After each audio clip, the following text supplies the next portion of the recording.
Assalamualaikum warahmatullahi wabarakatuh. Kami dari kelompok 5, kelas 10-9 ingin menjelaskan hasil dari eksperimen kelompok kami. Sebelum itu, kami akan memperkenalkan diri kami masing-masing sebagai kelompok 5. Nama saya Dinda Ramadanti, absen 10. Nama saya Hanaf Narendra Rahmadi, absen 1. Nama saya Alisa Syariti Katrina, absen 2. Saya Mikael Ditya, nomor absen 22. Saya Talia Kalista Enji, absen 34 dari 10. Judul dari eksperimen kelompok 5 adalah pengaruh cahaya terhadap pertumbuhan tumbuhan kacang hijau. Tujuan dari eksperimen ini adalah yang pertama, kita dapat mengetahui pengaruh cahaya matahari terhadap pertumbuhan kacang hijau. Yang kedua, mengetahui perbedaan pertumbuhan kacang hijau pada tempat yang gelap dan tempat yang terang. Yang ketiga, mengetahui dampak apa saja terhadap kacang hijau dengan pemberian intensitas yang berbeda. Mulai dari cahaya matahari. Cahaya matahari atau radiasi matahari adalah cahaya yang berasal dari matahari. Tumbuhan menggunakan cahaya matahari ini untuk membantu melakukan proses fotosintesis.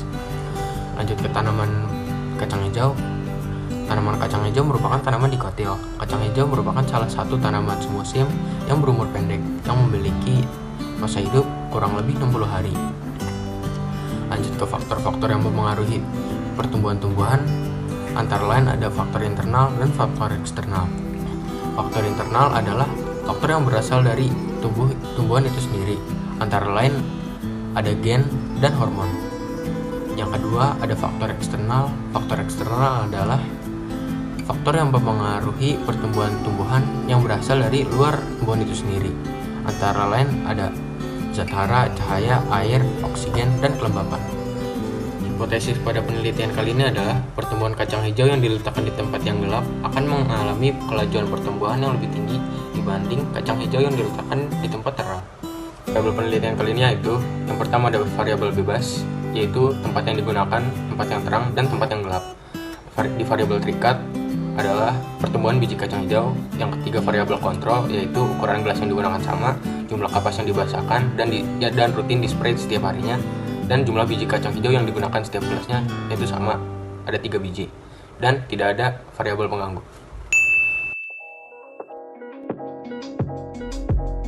Alat dan bahan yang digunakan. Pertama, alat.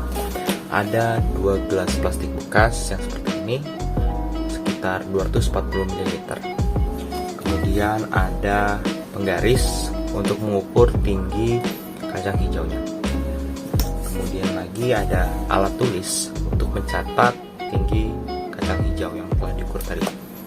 Lanjut ke bahan-bahannya, sudah pastinya ada biji kacang hijau. Kami menggunakan 6 biji kacang hijau, 3 biji pada setiap gelas. Kemudian juga kami ada 2 kapas yang berbentuk persegi seperti ini, masing-masing 1 buah setiap gelas. Dan yang terakhir ada air. Airnya disimpan dalam botol spray supaya lebih mudah disemprot. Pertama, kami menyiapkan terlebih dahulu alat dan juga bahan yang kami perlukan. Kami menggunakan 2 gelas plastik aqua bekas berukuran 240 ml yang nantinya akan ditaruh di tempat yang terkena cahaya dan yang tidak terkena cahaya. Kemudian kami menaruh kapas secukupnya di dasar gelas plastik tersebut dan memberi masing-masing gelas 3 biji kacang hijau yang diberi jarak antara ketiganya. Kami melakukan ini agar kami dapat mengetahui lebih jelas pertumbuhan masing-masing biji kacang hijau.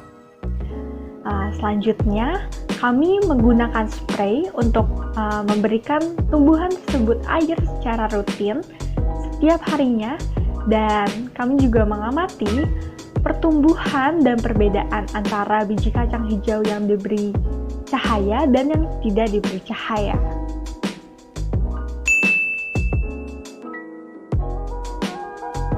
Dari penelitian kacang hijau yang telah dilakukan oleh kelompok kami menemukan bahwa di dalam proses perkecambahan kacang hijau itu sendiri ada beberapa faktor yang mempengaruhi pertumbuhannya.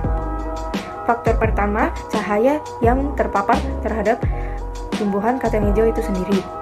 Diketahui dari penelitian kami bahwa kacang hijau yang tumbuh di tempat yang terang memiliki pertumbuhan yang lebih lambat daripada pertumbuhan kacang hijau yang berada di tempat gelap.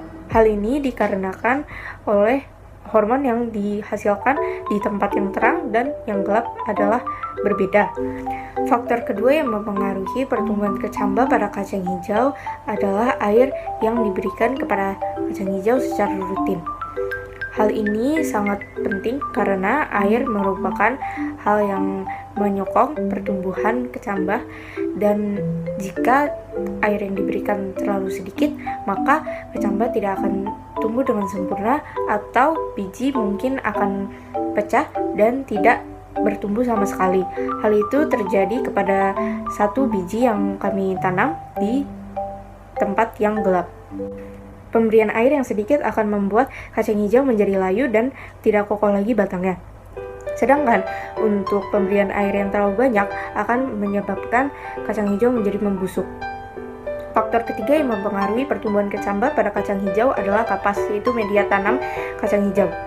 Hal ini sangat berpengaruh terhadap pertumbuhannya karena kapas akan menjadi media bagi akar kacang hijau itu untuk terus bertumbuh saat menjadi kecambah, sehingga perlu lembab dengan secukupnya agar ada nutrisi yang bisa diserap oleh akar kacang hijau itu untuk terus bertumbuh.